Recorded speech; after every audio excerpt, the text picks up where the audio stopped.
Hello friends, ഇന്നത്തെ എപ്പിസോഡിൽ ആതിര നെല്ലിശ്ശേരിയിലുള്ള എല്ലാവരോടും ദേഷ്യപ്പെടുന്നു. എൻ്റെ കുഞ്ഞിൻ്റെ കാര്യത്തിൽ ഞാനും കൂടി തീരുമാനമെടുക്കുമെന്നും ഈ കുഞ്ഞിൻ്റെ നൂലുകെട്ട് അത് എൻ്റെ വീടായ വൃന്ദാവനത്തിൽ വെച്ച് തന്നെ നടത്തണമെന്നും എൻ്റെ ചേച്ചി പറയുന്നത് പോലെയല്ല കാര്യങ്ങൾ തീരുമാനിക്കേണ്ടത് എന്ന ആതിരയുടെ വാക്കുകൾ കേട്ട് അവിടെ നിന്ന് മീര പറഞ്ഞു, ആതിരെ, നീ എന്തറിഞ്ഞിട്ടാ ഈ ബഹളം വെക്കുന്നത്? നീ പറഞ്ഞതുപോലെ വൃന്ദാവനത്തിലുള്ള മുതിർന്നവരെല്ലാവരും ചേർന്നെടുത്ത തീരുമാനം തന്നെയാണ്. അതായത് വൃന്ദാവനത്തിലെ അച്ഛനും അമ്മയും അനുപേട്ടനും ചേർന്നെടുത്ത തീരുമാനമാണ് ഇവിടെ വെച്ച് കുഞ്ഞിൻ്റെ നൂലുകെട്ട് നടത്താമെന്നുള്ളത് എന്ന് ആതിരയോട് മീരടുത്തി അറിയിച്ചു. അത് കേട്ടുകൊണ്ട് നിന്ന ആതിര ചോദിച്ചു, എന്നിട്ട് ഞാനിപ്പോൾ ഇറങ്ങി വരുമ്പോൾ അച്ഛൻ പറയുന്നത് കേട്ടല്ലോ, ആ ചേച്ചി നിർബന്ധം പിടിച്ചുകൊണ്ടും വാശി പിടിച്ചുകൊണ്ടും മാത്രമാണ് ഈ ചടങ്ങ് ഇപ്പോൾ നടത്തുന്നത് എന്ന്. അതാ ഞാൻ പറഞ്ഞത്, ചേച്ചിയുടെ തീരുമാനത്തിൽ ഇവിടെ എൻ്റെ കുഞ്ഞിൻ്റെ കാര്യങ്ങൾ നടത്തണ്ട എന്ന്. എൻ്റെ കുഞ്ഞിൻ്റെ കാര്യങ്ങൾ തീരുമാനിക്കാൻ ഇവിടെ ഞാനുണ്ടല്ലോ, ഞാനും എൻ്റെ ഭർത്താവും ചേർന്ന് അതിനുള്ള തീരുമാനങ്ങൾ എടുക്കുമല്ലോ എന്ന് ആതിര ദേഷ്യപ്പെടുന്നത് കേട്ട് ഉടനെ ആതിരയുടെ സംസാരം കേട്ട് ആകെ വിഷമത്തോടെ സേതുമാധവനിരുന്നു. ഈ സമയത്ത് അവിടുന്ന് അനഘ പറഞ്ഞു, ആതിരെ, ഇതിനോടകം എല്ലാവരെയും വിളിച്ചു കഴിഞ്ഞു. പിന്നെ ഇവിടെ വെച്ച് നൂലുകെട്ട് നടത്തുന്നതിന് വേണ്ടിയുള്ള ഒരുക്കങ്ങൾക്ക് വേണ്ടിയാണ് ശശിയേട്ടൻ ഇപ്പോൾ പോയത് തന്നെ.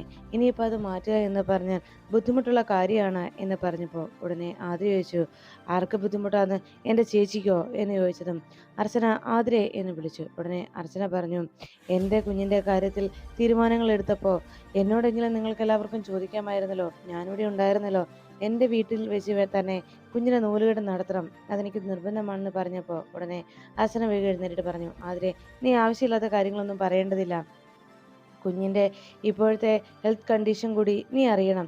കുഞ്ഞിന് വയ്യാതിരുന്നത് കൊണ്ടല്ലേ ഇവിടെ വെച്ച് ഇങ്ങനെ ഒരു ചടങ്ങ് നടത്താമെന്ന് തീരുമാനിച്ചത് എന്ന് അർച്ചന പറയുന്നത് കേട്ട് ആതിര പറഞ്ഞു, അതെ, ഞാൻ ഇവിടേക്ക് കുഞ്ഞ് ജനിച്ചതിന് ശേഷം ഇങ്ങോട്ട് വന്നത് കുഞ്ഞിന് അന്ന് ശ്വാസതടസ്സം ഉണ്ടായിരുന്നത് കൊണ്ടാണ്. എന്നാൽ ഇപ്പോൾ കുഞ്ഞിൻ്റെ ആ പ്രശ്നങ്ങളൊക്കെ മാറി. അതുകൊണ്ട് തന്നെ തിരികെ വൃന്ദാവനത്തിൽ ചെന്ന് അവിടെ വെച്ച് ഈ ചടങ്ങ് നടത്താൻ തന്നെയാണ് എൻ്റെ ആഗ്രഹമെന്ന് ആതിര വീണ്ടും ആവശ്യപ്പെട്ടു. അത് കേട്ടതും അർച്ചന പറഞ്ഞു, ആതിരെ, ഇപ്പോൾ കുഞ്ഞിൻ്റെ ഈ അവസ്ഥയിൽ മാറ്റമുണ്ടെന്ന് പറഞ്ഞാലും ഏതു നിമിഷവും കുഞ്ഞിന് ശ്വാസതടസ്സം ഉണ്ടാകും. അത് ഡോക്ടർ പ്രത്യേകം പറഞ്ഞതാണ്. അങ്ങനെ ഒരു കണ്ടീഷൻ വന്നു കഴിഞ്ഞാൽ ഉടൻ തന്നെ കുഞ്ഞിനെ ഹോസ്പിറ്റലിൽ എത്തിക്കുകയും ചെയ്യണം. അതാണ് ഡോക്ടറുടെ നിർദ്ദേശം. അതുകൊണ്ട് ഈ ഒരു അവസ്ഥയിൽ ഇത്രയും ദൂരം യാത്ര കുഞ്ഞിന് ചെയ്യാൻ കഴിയില്ല. അതുപോലെ തന്നെയാണ് നമ്മുടെ അച്ഛൻ്റെ കാര്യവും. ഇത്രയും ദൂരം യാത്ര ചെയ്യാൻ പറ്റുന്ന കണ്ടീഷനിലല്ല അച്ഛനും. അതുകൊണ്ടാണ് ഇവിടെ വെച്ച് ഇങ്ങനെ ഒരു ചടങ്ങ് നടത്താമെന്ന് തീരുമാനിച്ചതെന്ന് അർച്ചന ആതിരയെ പറഞ്ഞ് മനസ്സിലാക്കാൻ ശ്രമിച്ചു. നീ ഇതെല്ലാം എന്താ ശ്രദ്ധിക്കാത്തതും, നിന്നോട് പറഞ്ഞിട്ട് നീ എന്താ മനസ്സിലാക്കാത്തത് എന്ന് അർച്ചന ആതിരയോട് ചോദിച്ചു. ഇത് കേട്ടതും ആതിര വേഗം അർച്ചന അരികിലേക്ക് എന്നിട്ട് പറഞ്ഞു, അതെ, അങ്ങനെ ഒരു തീരുമാനം ഇവിടെ വെച്ച് നൂലുകെട്ട് നടത്തുന്നതിൻ്റെ കാര്യം നിങ്ങൾക്കൊരു കുഞ്ഞുണ്ടായി കഴിയുമ്പോൾ നിങ്ങളങ്ങ് തീരുമാനിച്ചാൽ മതി. ഇത് എൻ്റെ കുഞ്ഞിൻ്റെ കാര്യമാണ് എന്ന് പറഞ്ഞ് ആതിര ബഹളം വെച്ചു. അപ്പോഴേക്കും മുകളിൽ നിന്ന് ഇതെല്ലാം കണ്ട് ആസ്വദിച്ച അവന്തിക അവിടെ നിന്ന് ആതിരെ എന്ന് വിളിച്ചു. പെട്ടെന്ന് ആതിര മുകളിലേക്ക് നോക്കുമ്പോൾ സന്ദീപ് വേഗം ആതിര അരികിലേക്ക് എത്തിയിട്ട് പറഞ്ഞു, ആതിരെ, ഒരു കാര്യം ഞാൻ പറഞ്ഞേക്കാം. പലപ്പോഴായി നിന്നോട് പറഞ്ഞു നീ മര്യാദയ്ക്ക് സംസാരിക്കണമെന്ന്, പക്ഷെ നീ അത് കേൾക്കാൻ കൂട്ടാക്കുന്നില്ലല്ലേ എന്ന് ചോദിച്ചപ്പോൾ ആതിര പറഞ്ഞു, സന്ദീപേ, അതിന് ഞാനെന്താ ദേഷ്യത്തോടെ പറഞ്ഞത്? ചേച്ചിക്ക് ഇപ്പോൾ സമാധാനമായല്ലോ അല്ലേ? ഈ വീട്ടിലുള്ള എല്ലാവരുടെയും മുന്നിൽ വെച്ച് എന്നെ ഒരു കുറ്റവാളിയെ പോലെ, ഒരു കുറ്റക്കാരിയെ പോലെ ആക്കിയപ്പോൾ ചേച്ചിക്ക് സന്തോഷമായല്ലോ അല്ലേ എന്ന് ആതിര അർച്ചനയോട് ചോദിച്ചു. എൻ്റെ കുഞ്ഞിൻ്റെ കാര്യങ്ങൾ തീരുമാനമെടുക്കാൻ എന്നോടൊരു അഭിപ്രായം ചോദിച്ചു പോലും ഇല്ലല്ലോ എന്ന് ചോദിച്ച് ആതിര ബഹളം വെച്ചതും അവിടെ നിന്ന് അവന്തിക ആതിര എന്ന് വിളിച്ചു. പെട്ടെന്ന് ആതിര അവന്തികയെ നോക്കിയതും അവന്തിക താഴേക്ക് ഇറങ്ങി വന്നിട്ട് ചോദിച്ചു, അല്ലച്ചാ, ആതിര പറഞ്ഞതിലും ന്യായമുണ്ടല്ലോ. അവളുടെ കുഞ്ഞിൻ്റെ കാര്യത്തിൽ ഇങ്ങനെ ഒരു തീരുമാനമെടുത്തത് എന്തിനാണെന്നും എന്ത് കാരണത്താലാണ് ഈ തീരുമാനത്തിലെത്തിയതെന്നുള്ള കാര്യം അവൾക്ക് അറിയാനുള്ള അവകാശമുണ്ടല്ലോ. അത് അവളോട് പറഞ്ഞു മനസ്സിലാക്കുന്നതിന് പകരം ഇവിടെ എല്ലാവരെയും ചേർന്ന് വഴക്കുണ്ടാക്കാനാണോ ശ്രമിക്കേണ്ടത് എന്ന് ചോദിച്ചപ്പോൾ ആതിര പറഞ്ഞു, അതുതന്നെയാണ് ഏട്ടത്തി ഞാനും ചോദിക്കുന്നത്. എൻ്റെ കുഞ്ഞിൻ്റെ കാര്യത്തിൽ എനിക്ക് കൂടി ഒരു അഭിപ്രായമില്ലാത്തത് എന്തുകൊണ്ടാണെന്നേ ഞാനും അന്വേഷിച്ചുള്ളൂ എന്ന് ആതിര പറഞ്ഞു. എന്തായാലും ഒരു കാര്യം ഞാൻ പറയാം, എൻ്റെ വൃന്ദാവനം വീട്ടിൽ വെച്ച് തന്നെ വേണം കുഞ്ഞിൻ്റെ ഈ ചടങ്ങ് നടത്താൻ.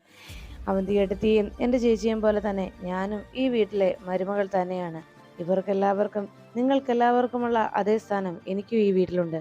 അതുകൊണ്ട് ഞാൻ പറയുന്ന തീരുമാനങ്ങൾക്ക് കൂടി ഇവിടെ എല്ലാവരും വില തരണമെന്നാണ് എൻ്റെ ആവശ്യം എന്ന് ആതിര എല്ലാവരെയും നോക്കി അറിയിച്ചു. എന്നിട്ട് സന്ദീപിനോട് പറഞ്ഞു. അതെ സന്ദീപേ, ഒരു കാര്യം ഞാൻ പറയാം. കുഞ്ഞിന്റെ അച്ഛനെന്ന നിലയ്ക്ക് സന്ദീപ് എന്ത് തീരുമാനമെടുത്താലും അതിലൊന്നും എനിക്കൊരു പ്രശ്നവുമില്ല. പക്ഷേ ഒരു കാര്യം ഞാൻ പറയാം. കുഞ്ഞിന്റെ നൂലുകെട്ട് ചടങ്ങ് അത് എൻ്റെ വീട്, അതായത് വൃന്ദാവനത്തിൽ വെച്ച് തന്നെ നടത്തണം. അത് നിർബന്ധമാണെന്ന് പറഞ്ഞ് ആതിര സ്റ്റെയർ കയറി റൂമിലേക്ക് പോയി. ഈ ഒരു സംഭവം കണ്ട് വലിയ സന്തോഷത്തിൽ നിൽക്കുകയായിരുന്നു അവന്തിക. അപ്പോഴാണ് പെട്ടെന്ന് സേതുമാധവന് തൻ്റെ വീട്ടിൽ വെച്ച് വീണ്ടും വീണ്ടും അവിടെ ചേച്ചിയും അനുജത്തിയും തമ്മിൽ വീണ്ടും പ്രശ്നങ്ങൾ ഉണ്ടായതിൻ്റെ വിഷമത്തിൽ സേതുമാധവന് നെഞ്ചിന് വേദന അനുഭവപ്പെട്ടു. പെട്ടെന്ന് സേതുമാധവൻ നെഞ്ചത്ത് കൈവച്ച് അബോധാവസ്ഥയിലേക്ക് പോകാൻ തുടങ്ങുമ്പോൾ അർച്ചന വേഗം അരികിലേക്ക് ഓടിയെത്തി. അച്ഛാ, എന്താ അച്ഛാ, എന്തു പറ്റി എന്ന് ചോദിച്ചതും സേതുമാധവൻ ഒന്നുമില്ല എന്ന് മറുപടി നൽകി. അപ്പോഴേക്കും വീണ്ടും സേതുമാധവന്റെ അവസ്ഥ കണ്ട് സന്ദീപും അരികിലേക്ക് വന്നു. അർച്ചന സേതുമാധവനോട് ചോദിച്ചു, അച്ഛാ ഹോസ്പിറ്റലിൽ പോയാലോ നമുക്ക് എന്ന് അന്വേഷിച്ചതും വേണ്ട, എനിക്ക് കുഴപ്പമില്ല എന്ന് സേതുമാധവൻ അർച്ചനയെയും സന്ദീപിനെയും പറഞ്ഞ് സമാധാനിപ്പിക്കുന്നു. പിന്നീട് അർച്ചനയുടെയും സന്ദീപിൻ്റെയും ഒക്കെ വല്ലാത്ത ടെൻഷൻ. ഇനി സേതുമാധവൻ എന്തെങ്കിലും ആപത്തുണ്ടാകുമോ എന്നും അതോടൊപ്പം തന്നെ ആതിരയുടെ പെരുമാറ്റത്തിൽ മനം നൊന്തിട്ടാണ് സേതുമാധവന് അങ്ങനൊരു അവസ്ഥ ഉണ്ടായത് എന്നുമുള്ള തിരിച്ചറിവ് അവരുടെ മനസ്സിനെയും അലട്ടി. പിന്നീട് കാണുന്നത് ശിവരാമൻ്റെ വീട്ടിൽ കിച്ചണിൽ ജോലി ചെയ്യുന്ന ഇന്ദു ഭക്ഷണം വിളമ്പി വെച്ചിട്ട് ശിവരാമനെ കഴിക്കാനായി വിളിക്കണം. ശിവരാമൻ കഴിക്കാനായി ഡൈനിങ് ടേബിളിന് അരികിലേക്ക് എത്തിയതും ഇന്ദു പറഞ്ഞു, അതെ ശിവരാമേട്ടനോട് ഞാനൊരു കാര്യം ചോദിക്കാൻ വേണ്ടി ഒരുങ്ങുമായിരുന്നു. നമ്മുടെ കുഞ്ഞിന് നൂലുകെട്ട് അത് 28-ന് നടത്തണോ അതോ 41-ന് നടത്തിയാൽ മതിയോ എന്ന് ചോദിച്ചപ്പോൾ ഉടനെ ശിവരാമൻ പറഞ്ഞു, അതിത്ര വലിയ കാര്യമാക്കേണ്ട പ്രശ്നമൊന്നും ഇല്ലല്ലോ, ഒരു കറുത്ത ചടങ്ങ് അരയിൽ കെട്ടിക്കൊടുത്താൽ പോരെ, നമുക്ക് 28-ന് തന്നെ നടത്താം എന്ന് പറഞ്ഞു. അത് കേട്ടപ്പോഴേക്കും ആകെ ഞെട്ടലോടെ ഇന്ദു ചോദിച്ചു, കറുത്ത ചരട് കിട്ടാനോ? എന്താ ശിവരാമൻ നീ പറയുന്നത്?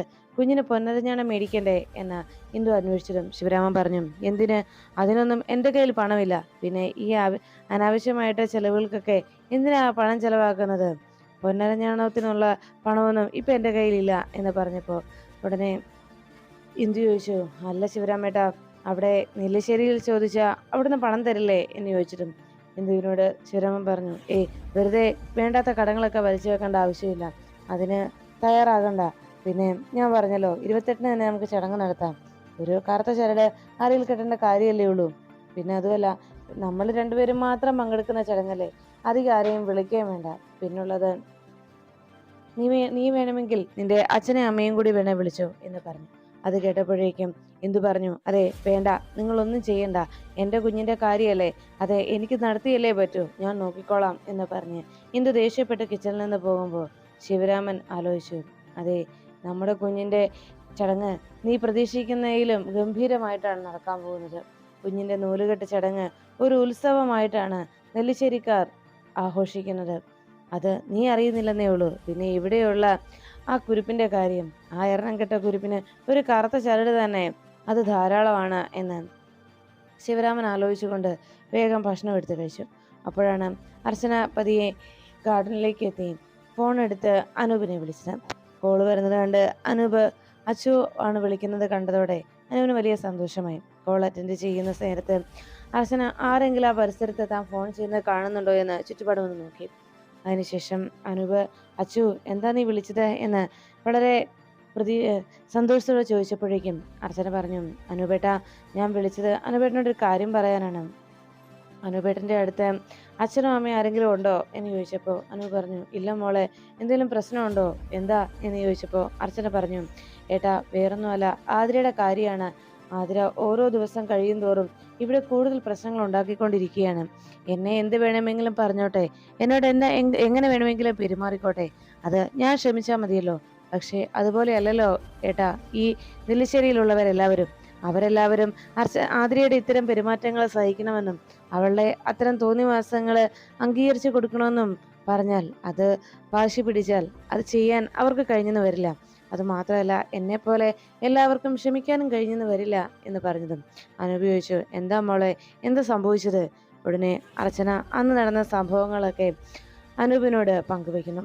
അന്ന് കുഞ്ഞിൻ്റെ നൂലുകെട്ട് ചടങ്ങിനെ കുറിച്ച് ദേഷ്യത്തോടെ എല്ലാവരോടും സംസാരിച്ചതും അത് വൃന്ദാവനത്തിൽ വെച്ച് തന്നെ നടത്തണമെന്ന് വാശി പിടിക്കുന്നതുമായിട്ടുള്ള കാര്യങ്ങൾ അർച്ചന അനൂപിനെ ധരിപ്പിച്ചു.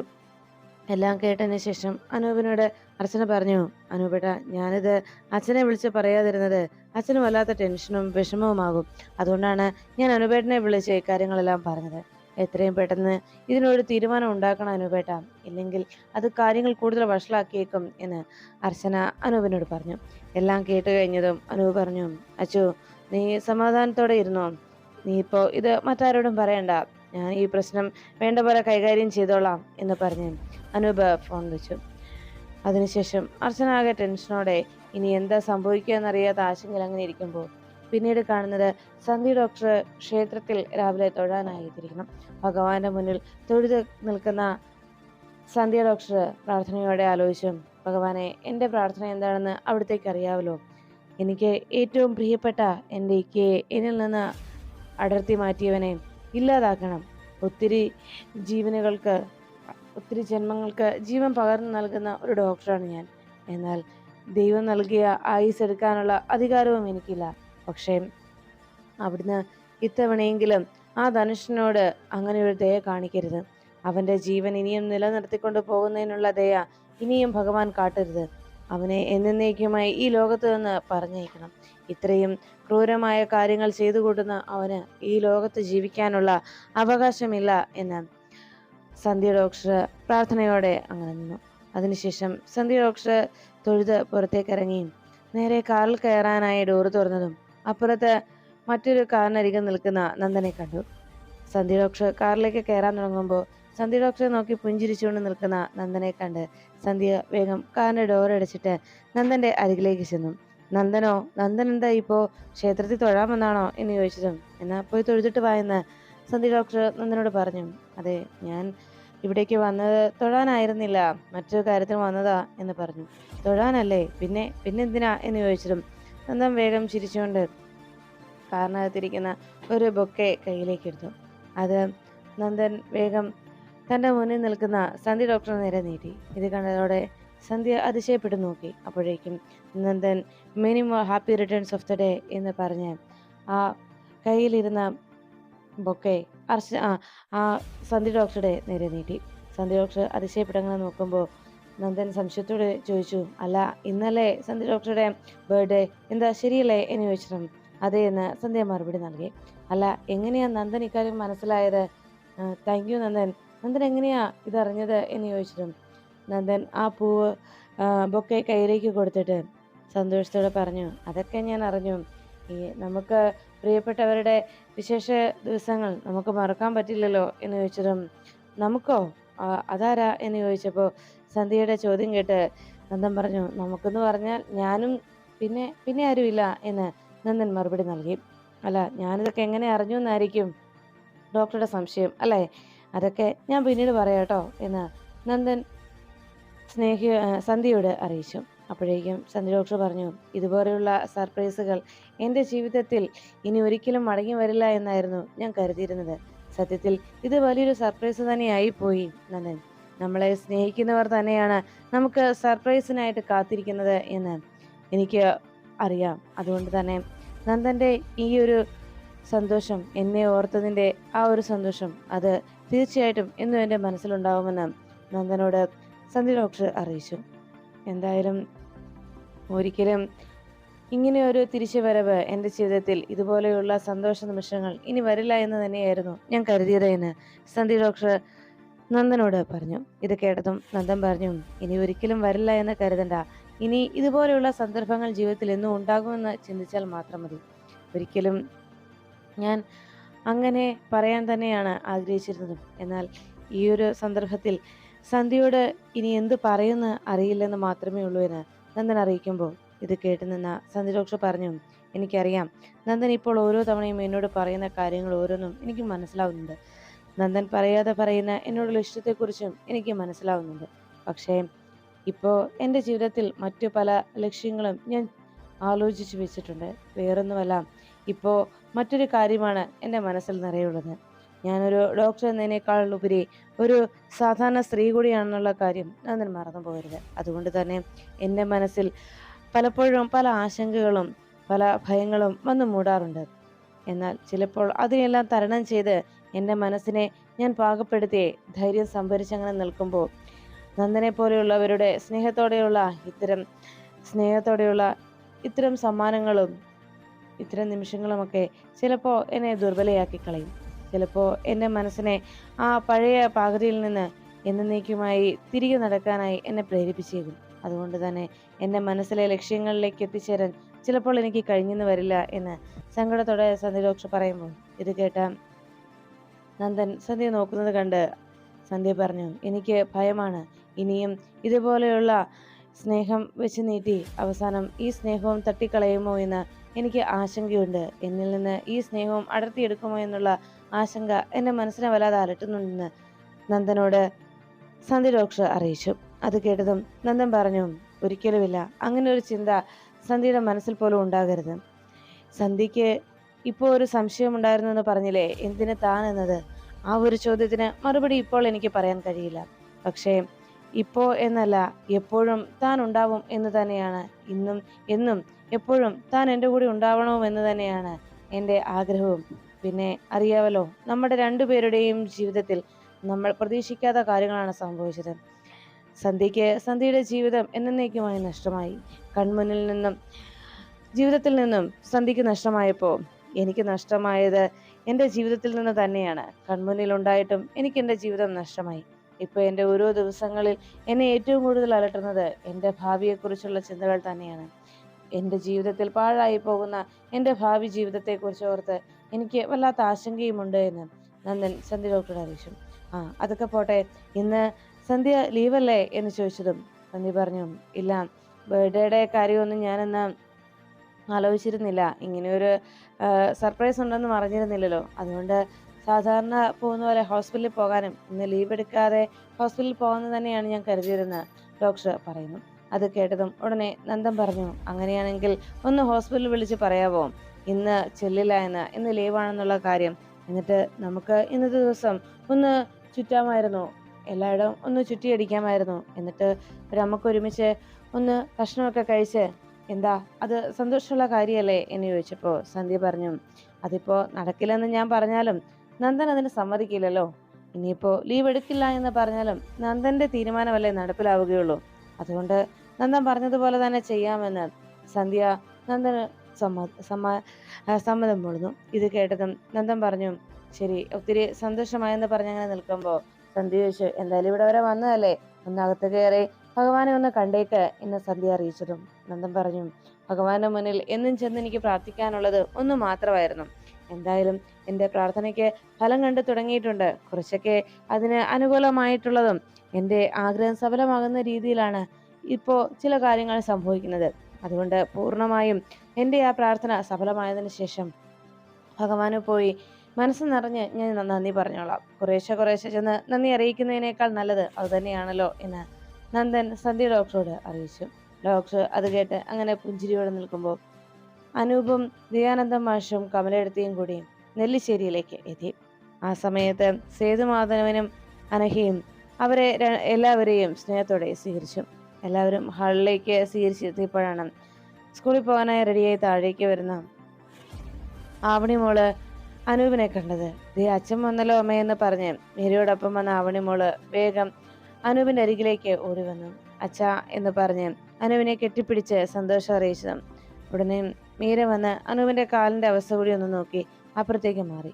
ഈ സമയത്ത് അനൂപിനോട് വിശേഷങ്ങൾ അന്വേഷിച്ചുകൊണ്ടിരുന്നു സേതുമാധവൻ. ഇപ്പോ എങ്ങനെയുണ്ട് എന്ന് ചോദിച്ചപ്പം കുറവുണ്ടായെന്ന് അനൂപ് മറുപടി നൽകുന്നതിനിടയിൽ ദയാനന്ദ മാഷ പറഞ്ഞു, സേതു, ഞാനിപ്പോ ഇവിടേക്ക് വന്നത് ഇന്ന് എൻ്റെ മകൾ ആതിര കാരണം ചില പ്രശ്നങ്ങളോടെ ഉണ്ടാകുന്നുണ്ടെന്ന് എനിക്കറിയാം. അവൾ ചെറുപ്പം മുതലേ അല്പം വാശിക്കാരിയാണ്. അതുകൊണ്ട് അവൾ മൂലമുണ്ടായ ആ സങ്കടത്തിന് സേതുവിൻ്റെ മനസ്സ് വേദനിച്ചതിന് ഞാൻ മാപ്പ് ചോദിക്കുന്നുവെന്ന് ദയാനന്ദ മാഷ് അറിയിച്ചതും സേതുമാധവൻ പറഞ്ഞു, അയ്യോ മാഷേ, അങ്ങനെ ഒരു മാപ്പ് ചോദിക്കേണ്ട ആവശ്യമൊന്നും തന്നെയില്ല, എല്ലാവരും എൻ്റെ മക്കൾ തന്നെയാണ് എന്നറിയിച്ചു. അപ്പോഴാണ് സേതുമാധവന്റെ വാക്ക് കേട്ട് അനൂപ് പറഞ്ഞത്, അതെ അങ്കിൾ, വേറൊരു കാര്യം എനിക്ക് പറയാനുണ്ട്. ഞാൻ ഇന്നലെ വിവരങ്ങളൊക്കെ അറിഞ്ഞത്. അച്ചു എന്നെ വിളിച്ച് പറഞ്ഞപ്പോഴാണ് കാര്യങ്ങൾ അറിഞ്ഞത്. അത് എല്ലാവരും അറിയണമെന്ന് എനിക്ക് തോന്നി. അച്ഛനും അമ്മയും അക്കാര്യം അറിയണമെന്ന് എനിക്ക് തോന്നി. ഇനിയും ഈ പ്രശ്നം ഇങ്ങനെ വലിച്ചു നീട്ടിക്കൊണ്ട് പോകുന്നത് ശരിയല്ല എന്നറിയാവുന്നത് കൊണ്ട് അച്ഛനോടും അമ്മയോടും ഞാൻ കാര്യങ്ങൾ അവതരിപ്പിച്ചത്. അതുകൊണ്ട് തന്നെ ഫോൺ വിളിച്ച് സംസാരിക്കുന്നതിനേക്കാൾ ഭേദം നേരിട്ട് വന്ന് സംസാരിക്കുന്നതാണ് നല്ലതെന്ന് ഞങ്ങൾക്ക് തോന്നിയതെന്ന് അനൂപ് അറിയിച്ചു. അപ്പോഴാണ് കമലെടുത്തി പറഞ്ഞത്, ആതിര എന്തുകൊണ്ടാണ് അവളിങ്ങനെ പെരുമാറുന്നതെന്ന് അറിയില്ല. പക്ഷേ അവളുടെ വാശിയെക്കുറിച്ച് ഞങ്ങൾക്കറിയാം. പക്ഷേ ഇങ്ങനെ അവളുടെ വാശിക്ക് എപ്പോഴും എല്ലാവരും അനുകൂലമായി നിൽക്കുന്നത് ശരിയല്ല എന്നും, അവൾ അധികം വാശി കാണിക്കുമ്പോൾ ഇവിടെ നടക്കുന്ന കാര്യങ്ങൾ എന്തൊക്കെയാണെങ്കിലും അത് നിങ്ങൾ ഞങ്ങളെ വിളിച്ചറിയിക്കണം. അർച്ചനയാണെങ്കിലും ആതിരയാണെങ്കിലും എന്ത് ചെയ്താലും അത് ഞങ്ങളെ കൂടി നിങ്ങൾ അറിയിക്കണം. അതറിയാനുള്ള അവകാശവും ബാധ്യതയും ഞങ്ങൾക്കുണ്ടല്ലോ. ഇവരെന്ത് പ്രശ്നം ഉണ്ടാക്കിയാലും അത് ഇവിടെ എല്ലാവരും മനസ്സിൽ ഒളിപ്പിക്കുകയും അത് ഞങ്ങളോട് പറയാതെ നിങ്ങൾ മറച്ചു വെക്കുകയും ചെയ്യുന്നതാണ് തെറ്റെന്ന് കമല എല്ലാവരോടുമായി അറിയിച്ചു. അപ്പോഴാണ് ദയാനന്ദ മാഷ് പറഞ്ഞത്, സേതു, ആതിര എന്ത് വേണമെങ്കിലും പറഞ്ഞോട്ടെ, അവളുടെ വാക്കുകൾക്കൊന്നും ആരും വില കൽപ്പിക്കേണ്ടതില്ല. അവളെന്ത് പറഞ്ഞാലും അതൊന്നും കാര്യമാക്കുകയും വേണ്ട.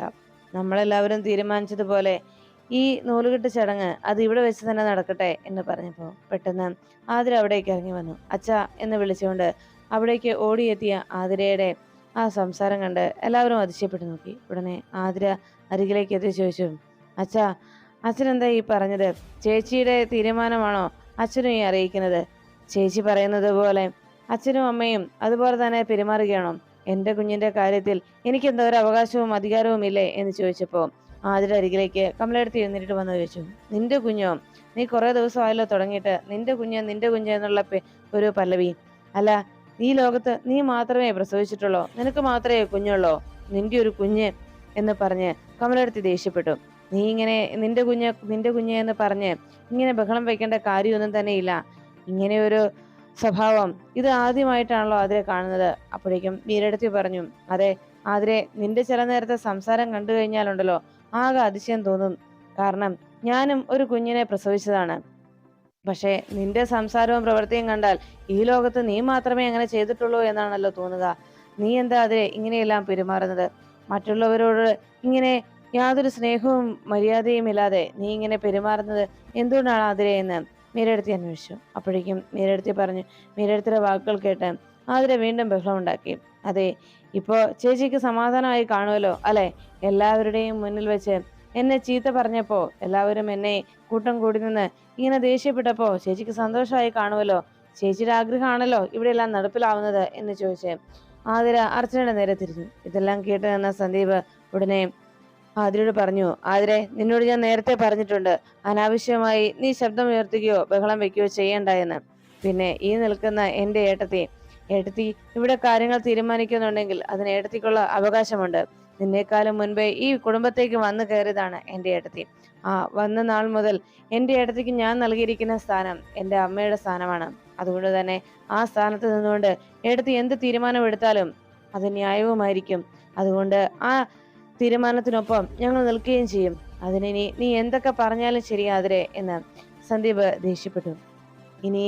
നീ എന്തൊക്കെ മറുത്ത് പറഞ്ഞാലും എന്തൊക്കെ പ്രശ്നം ഉണ്ടാക്കിയാലും ആ സ്ഥാനത്തിന് ഒരു മാറ്റവും ഉണ്ടാവുകയുമില്ല എന്ന് സന്ദീപ് ദേഷ്യപ്പെടുമ്പോൾ ഇതെല്ലാം കേട്ടുന്ന സേതുമാധവൻ വേഗം ചാടി എഴുന്നേറ്റു. മതി, ഇനി നിങ്ങൾ ഇതിനെ ചൊല്ലി ഒരു തർക്കം വേണ്ട. ആതിരയ്ക്ക് വൃന്ദാവനത്തിൽ വെച്ച് ചടങ്ങ് നടത്താനാണ് താല്പര്യമെങ്കിൽ അങ്ങനെ തന്നെ ആയിക്കോട്ടെ എന്ന് സേതുമാധവൻ പറയുമ്പോൾ ഇത് കേട്ട് നിന്ന കമലെടുത്തി പറഞ്ഞു, വേണ്ട സേതുവേട്ട, അങ്ങനെ ഒരു തീരുമാനമൊന്നും സേതുവേട്ടൻ എടുക്കണ്ട. അങ്ങനെ അവളുടെ വാശി അങ്ങനെ ജയിക്കാൻ ഞങ്ങൾ അനുവദിക്കില്ല. അവളുടെ തീരുമാനം മാത്രം അങ്ങ് ഇവിടെ നടപ്പിലായ പോരല്ലോ എന്ന് ദേഷ്യത്തോടെ കമലെടുത്തി അറിയിക്കുമ്പോൾ അവിടെ വലിയൊരു പ്രശ്നത്തിന് തിരികൊളുത്തിയതിന്റെ സന്തോഷത്തിലും അത് ഫലം കണ്ടതിന്റെ ആശ്വാസത്തിലും അതിന്റെ എല്ലാം മുന്നിൽ സാക്ഷിയായി നിൽക്കുകയാണ് അവന്തിക.